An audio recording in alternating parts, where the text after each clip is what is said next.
Diana Fahrunisa, Nur Alifasri Septianti, dan Anggi Indriani, kami akan mempresentasikan proposal penelitian psikologi eksperimen kami yang berjudul Pengaruh Musik Klasik Terhadap Konsentrasi Belajar. Nama saya Nur Alifasri Septianti. Saya akan menjelaskan terlebih dahulu pendahuluan pada proposal penelitian kami. Yang pertama, saya akan menjelaskan mengenai latar belakang kenapa kami memilih judul pengaruh musik klasik terhadap konsentrasi belajar. Nah, setiap manusia lah yang lahir ke dunia ini memiliki potensi yang berbeda-beda.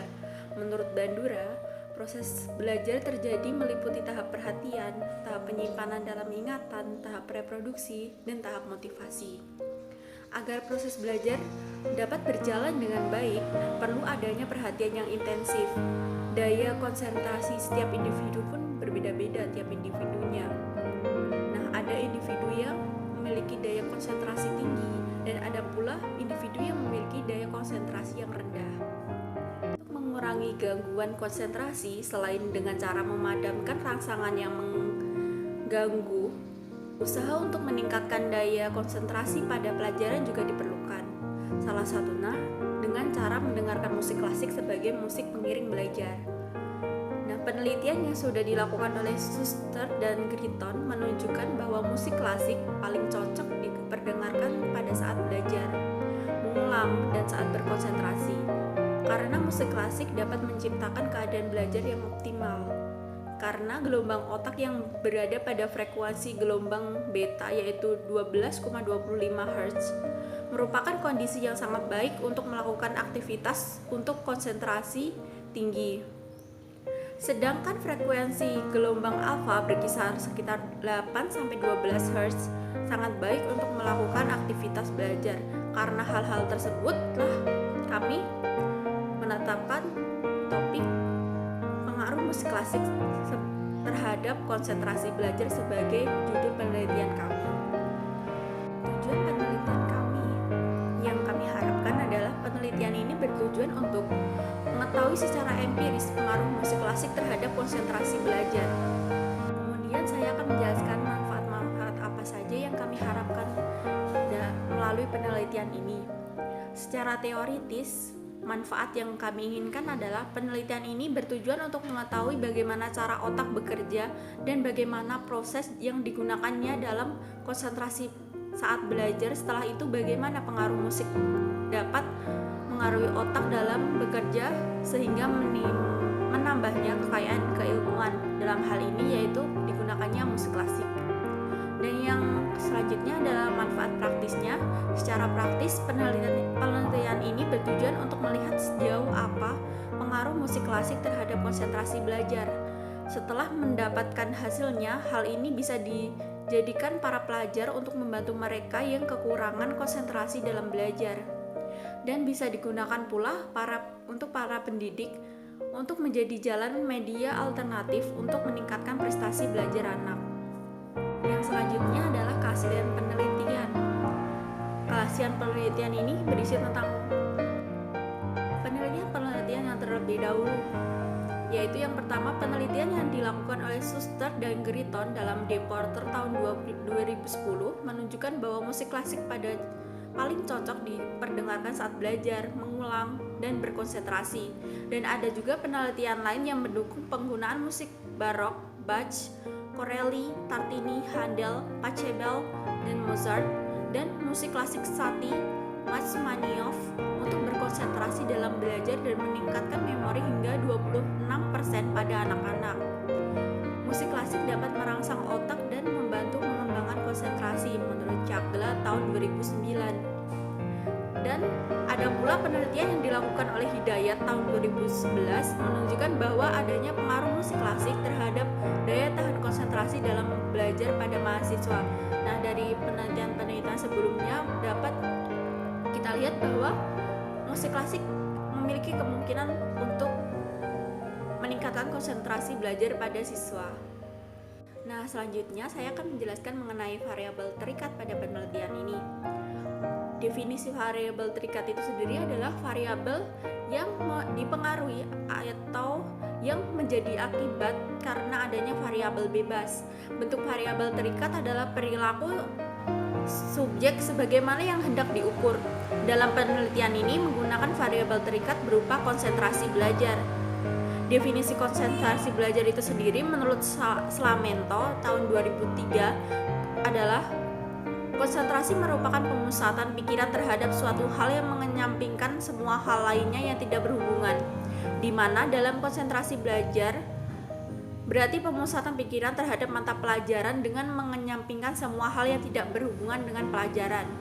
Nah, aspek-aspek pada variabel terikat menurut Nugroho tahun 2007 mengungkapkan aspek-aspek konsentrasi belajar, yaitu ada pemusatan pikiran, motivasi, rasa khawatir, rasa tertekan, gangguan pemikiran, gangguan kepanikan, dan kesiapan belajar. Dan ada pula faktor-faktor yang mempengaruhi variabel terikat. Dari beberapa penelitian, kesimpulannya dapat diambil bahwa faktor yang mempengaruhi konsentrasi belajar siswa yaitu adanya faktor dari internal siswa, yaitu seperti minat belajar dan perasaan gelisah, tertekan, marah, khawatir, takut, benci, dendam, dan kesehatan jasmani yang siswa alami. Dan eksternal siswa juga mempengaruhi, yaitu terdiri dari lingkungan, modalitas belajar, pergaulan, dan psikologi siswa tersebut. Nah, saya akan menjelaskan mengenai variabel bebas pada penelitian ini. Variabel bebas atau variabel eksperimental itu sendiri merupakan variabel yang dimanipulasi untuk dipelajari efeknya pada variabel-variabel yang lain. Dalam penelitian ini, variabel bebas yang dimaksudkan adalah pemberian stimulus berupa pemberian musik klasik yang diharapkan dapat mempengaruhi konsentrasi belajar. Dan yang selanjutnya yang akan saya jelaskan adalah pengertian musik klasik. Menurut Hendra tahun 2010 dalam Utomo dan Natalia menyatakan bahwa musik klasik merupakan musik yang memiliki nilai seni dan nilai ilmiah yang tinggi. Musik klasik yang paling sering didengarkan adalah musik klasik barat yang karya musisi seperti Mozart, Bach, Beethoven, Handel, Haydn, dan lain sebagainya. Menurut Yanuarita tahun 2011, musik memiliki kekuatan untuk mengobati penyakit dan meningkatkan kemampuan pikiran seseorang. Musik dapat meningkatkan, memulihkan, dan memelihara kesehatan fisik, mental, emosi, sosial, dan spiritual seseorang tersebut. Musik memiliki pengaruh besar terhadap pikiran. Hal tersebut terbukti dari efek yang tercipta dari musik tersebut. Selanjutnya saya akan menjelaskan mengenai aspek-aspek variabel bebas. Menurut Sudarsono tahun 1992, musik klasik memiliki beberapa aspek, yaitu yang pertama suara, yaitu aspek-aspek dasar dalam suara yaitu ada tala, tinggi nada, durasi atau berapa lama suara ada, intensitas, dan timbre atau warna suara. Yang kedua adalah nada, yaitu pembagian suara dalam frekuensi tertentu. Yang ketiga ada ritme atau irama, yaitu pengaturan bunyi dalam waktu tertentu. Irama merupakan pembagian kelompok ketukan dalam waktu tertentu. Dan yang selanjutnya adalah melodi. Melodi adalah serangkaian nada dalam waktu. Dan selanjutnya adalah harmoni, yaitu kejadian dua atau lebih nada dengan tinggi berbeda dibunyikan secara bersamaan. Dan notasi musik. Baik, nama saya Ani Indriani. Di sini saya akan mencoba menjelaskan tahap-tahap proses penelitian, yaitu dinamika psikologi. Ditinjau dari teori di atas, seperti yang kita tahu, pemberian musik klasik dapat mempengaruhi konsentrasi belajar. Menurut Yanuarita, musik memiliki kekuatan untuk mengobati penyakit dan meningkatkan kemampuan pikiran seseorang. Setiap musik yang kita dengarkan maupun hal tersebut tidak disengaja didengarkan akan berpengaruh pada otak kita. Ada 3 sistem saraf menurut Yanuarita. Yang pertama, sistem otak yang memproses perasaan. Musik yang didengarkan akan merangsang sistem saraf sehingga menghasilkan sebuah perasaan. Yang kedua, sistem otak kognitif. Musik akan merangsang sistem ini secara otomatis walau tanpa disimak atau memperhatikan.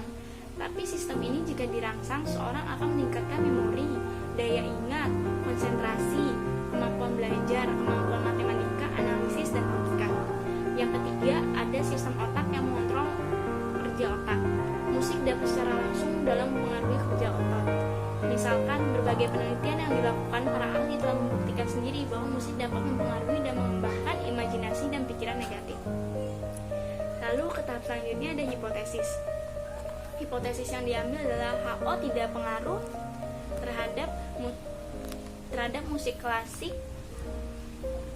dan konsentrasi belajar. HI ada pengaruh pemberian musik klasik terhadap konsentrasi belajar. Hipotesis yang dapat ditarik dari penelitian ini adalah pemberian musik klasik memiliki pengaruh terhadap konsentrasi belajar, seperti yang bisa kita lihat di samping. Lalu tahap selanjutnya ada jenis dan pendekatan penelitian. Jenis penelitian yang digunakan adalah penelitian eksperimen dengan metode pendekatan penelitian kuantitatif. Jenis penelitian eksperimen dipilih karena jenis ini dinilai cocok bagi penelitian bidang pendidikan, yang mana menjadi salah satu variabel penelitian yaitu konsentrasi belajar. Penggunaan penelitian eksperimen dalam variabel ini lebih tepat dilakukan secara alami dan dikomparisikan di dalam keadaan yang tidak bias. Mengapa melakukan penelitian eksperimen? Karena ini melakukan perlakuan yang tidak sama dan sama terhadap kelompok tersebut. Ada variabel penelitian dan definisi operasional. Yang pertama ada variabel tergantung. Variabel tergantung dalam penelitian ini adalah konsentrasi belajar tadi, dan konsentrasi itu adalah pemusatan atau pengarahan perhatiannya suatu pekerjaan atau aktivitas yang menurut Falawi dan Sutoyo pada tahun 1993. Lalu ada lagi menurut Slameto tahun 2003, konsentrasi merupakan pemusatan pemikiran terhadap suatu hal dengan menyampingkan semua hal lainnya yang tidak berhubungan. Adapun variabel bebas. Variabel bebas dalam penelitian ini adalah musik klasik. Menurut Hendra 2010 dalam Utomo dan Natalia tahun 1999 menyatakan bahwa musik klasik merupakan musik yang memiliki nilai seni dan nilai ilmiah yang tinggi. Adapun musik klasik yang sering digunakan atau didengarkan adalah musik klasik barat karya musisi seperti Mozart, Bach, Beethoven, Handel, dan sebagainya. Setelah itu kita akan ke tahap tempat dan waktu penelitian. Nah, peneliti ini akan dilakukan bertempat di Gedung B Universitas Islam Negeri Wali Songo yang dinilai berlokasi di Jalan Profesor Dr. Hamka nomor 3-5 Semarang. Lokasi ini dipilih karena telah memenuhi semua aspek yang dibutuhkan dalam penelitian. Lalu penelitian ini akan dilaksanakan pada semester genap tahun ajaran 2020, yaitu pada bulan April 2020 sampai dengan Agustus 2020. Adapun subjek penelitiannya. Subjek penelitian ini adalah mahasiswa psikologi Universitas Islam Negeri Wali Songo yang berjumlah 20 mahasiswa. Karena ini penelitian eksperimen, jadi ada dua kelompok, yaitu kelompok eksperimen dan kelompok kontrol. Kelompok eksperimen itu diberikan perlakuan musik klasik dan kelompok kontrol tidak diberi perlakuan apapun. Setelah ditetapkan, kelompok tersebut berisi masing-masing 10 mahasiswa. Lalu kita akan ke tahap selanjutnya, yaitu desain eksperimen. Penelitian ini merupakan penelitian eksperimen menggunakan metode kuantitatif dengan desain penelitian full eksperimental. Desain rancangan penelitian ini menggunakan post-test only control group design. Karena merupakan eksperimen yang dibagi oleh dua pembagi kelompok, ada kelompok kontrol dan ada kelompok eksperimen yang tadi dijelaskan. Lalu kelompok eksperimen akan diberi perlakuan pemberian musik klasik Wolfgang Amadeus Mozart Simfoni nomor 40, dan penjelasannya akan ada di samping kalian bisa melihat musik klasik apa yang diberikan. Lalu kelas kelompok kontrol tidak diberikan perlakuan apapun, mereka akan belajar dan mengerjakan tugas tanpa musik. Saya akan menjelaskan mengenai prosedur penelitian. Prosedur penelitian dibagi menjadi 3. Yang pertama, persiapan penelitian. Pada tahap ini berisi persiapan yang menyangkut dengan pelaksanaan eksperimen, seperti pengajuan surat proposal permohonan izin untuk melakukan penelitian kepada pihak fakultas, permohonan pinjaman kelas sebagai laboratorium eksperimen, serta permohonan izin untuk mengambil subjek mahasiswa Universitas Islam Negeri Wali Songo. Subjek ini akan diambil secara acak atau random yang berjumlah 20 orang. Masing-masing akan dibagi menjadi 2 kelompok, yaitu kelompok eksperimen dan kelompok kontrol. Masing-masing kelompok berjumlah 10 orang, serta meminta bantuan kepada 4 orang mahasiswa psikologi untuk menjadi eksperimenter.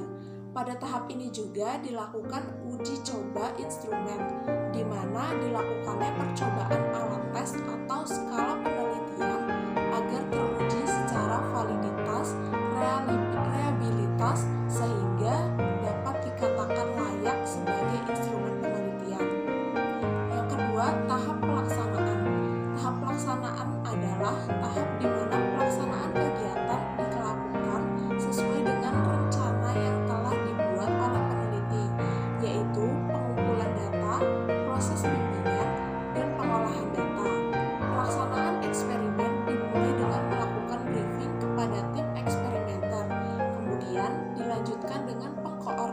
anggota kelompok eksperimen dan anggota kelompok kontrol.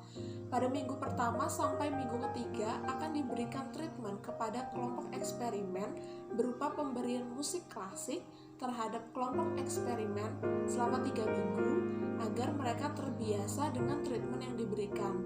Perlakuan ini akan diberikan selama 3 minggu sebanyak 4 kali dalam seminggu dari hari Senin hingga hari Kamis dengan waktu belajar kurang lebih 40 menit yang didampingi oleh peneliti dan eksperimenter. Kemudian pada minggu keempat akan dilakukan post-test untuk melihat efektivitas dari perlakuan yang diberikan terhadap kefokusan belajar mahasiswa. Langkah-langkah yang dilakukan dalam kelompok eksperimen adalah yang pertama, subjek diminta untuk masuk ke lab eksperimen. Kedua, subjek diminta untuk duduk di tempat yang telah disediakan.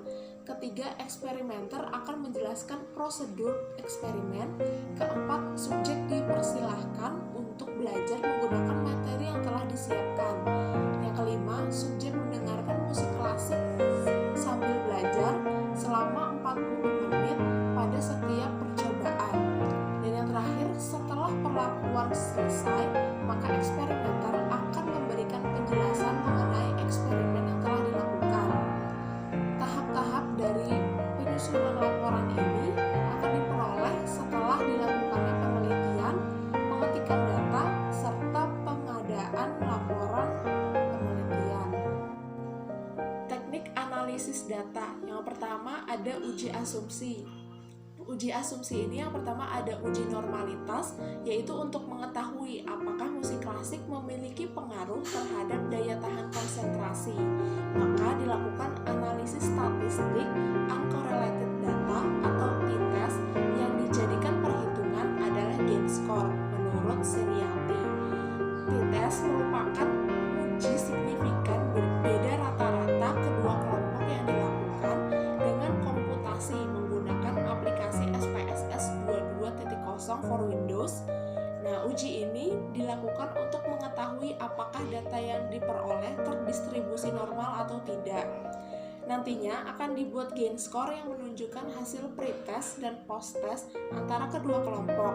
Gain score tersebut akan dianalisis menggunakan t-test SPSS 22.0 untuk menguji signifikansi beda kedua kelompok. Apakah perlakuan yang diberikan memiliki pengaruh yang signifikan terhadap subjek? Hipotesis diterima jika taraf signifikansi kurang dari 0,00 terhadap kelompok eksperimen. Nilai T pada hasil uji independent sample t-test terhadap gain score dari selisih antara daya tahan konsentrasi sebelum dan setelah perlakuan. Untuk mengetahui signifikansinya, maka perlu dibandingkan dengan t-table dan nilai t-hitung. Jika nilai t-hitung lebih besar daripada nilai t-table, maka dapat dinyatakan bahwa musik klasik berpengaruh secara signifikan terhadap konsentrasi belajar. Yang kedua ada uji homogenitas. Nah, dalam penelitian ini, pengujian homogenitas juga dilakukan dengan menggunakan uji nilai F-hitung maksimal dari Hartley-Pearson dengan rumus nilai F-hitung maksimal sama dengan varians terbesar kuadrat maksimal per varians terbesar kuadrat minimal. Dengan kriteria pengujian, jika nilai F-hitung kurang dari F-table, maka H0 diterima, di mana H0 tidak ada perbedaan varian dari beberapa kelompok data. Sedangkan H1 ada perbedaan varian dari beberapa kelompok data. Nah, yang terakhir ini ada uji hipotesis. Setelah uji prasyarat dilakukan dan terbukti bahwa data-data yang diperoleh normal dan homogen, maka dilanjutkan dengan pengujian hipotesis. Uji hipotesis dilakukan untuk menjawab hipotesis yang dipaparkan dalam penelitian. Setelah uji prasyarat dilakukan dan terbukti bahwa data-data yang diperoleh normal dan homogen, maka akan dilanjutkan dengan pengujian hipotesis.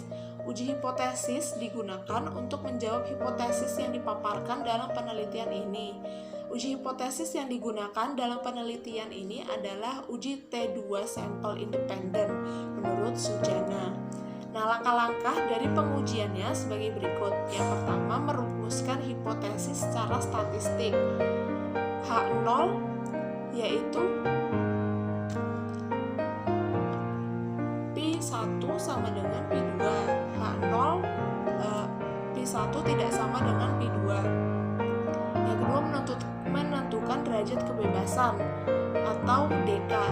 DK rumusnya N1 ditambah N2 dikurang 2 dengan alfa sama dengan 0,05. Yang ketiga, menentukan nilai T-table pada alfa sama dengan 0,05. Rumusnya T-table sama dengan T alfa atau TDK. Menentukan nilai T hitung. Jika data homogen, maka menggunakan rumus Pollitt varian. T sama dengan X1 bar dikurang X2 bar per akar S seper N1 ditambah seper N2. Sekian presentasi dari kelompok kami. Apabila ada kesalahan, mohon dimaklumi. Wassalamualaikum warahmatullahi wabarakatuh.